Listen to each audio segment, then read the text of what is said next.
One mistake can end your career. For French President Emmanuel Macron, that mistake was to bow down before China. Macron is inherently a left leaning leader, but his tough stance on Islamists and China kept him popular among the country's right wing populists. And that's why he managed to win the country's presidential elections last year with a narrow lead. Macron got 58% votes and his right-wing challenger Marine Le Pen got 42% votes.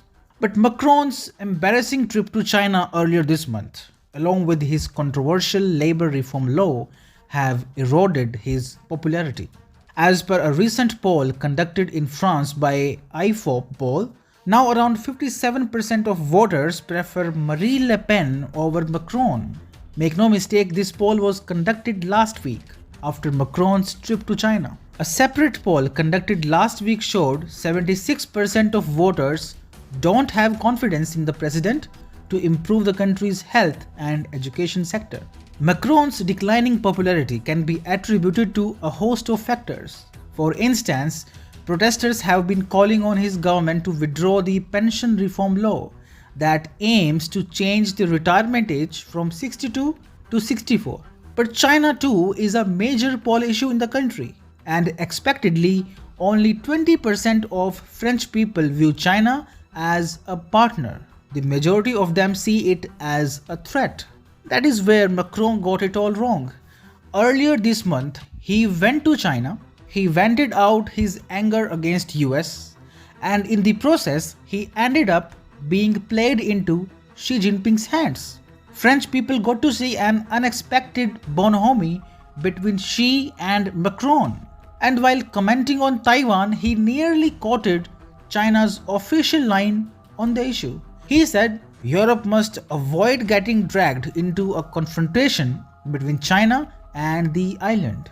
He implied Europe must not help defend Taiwan. Later, Macron seemed helpless and was seen begging Xi Jinping to help end the Ukraine war. He requested the Chinese leader to talk to Ukraine and Russia.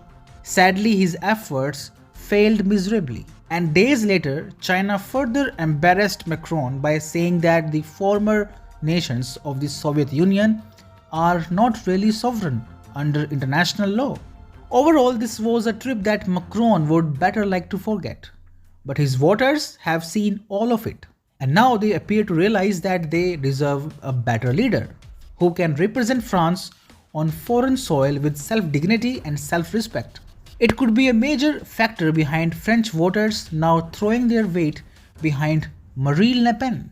She is a staunch right-wing leader, she is a staunch China hater, and she is very much practical on Russia. Last year during elections, she made it very clear, under her watch, France would continue to stand up against China's growing assertiveness in the Indo-Pacific. She also vowed to take China to the cleaners on the human rights issue. What about Russia? She said she will keep Russia closer. She does not like to throw Russia into an alliance with China. In 2011, she said, France and Russia have common civilizational and strategic interests, and she wanted France out of NATO's integrated command structure.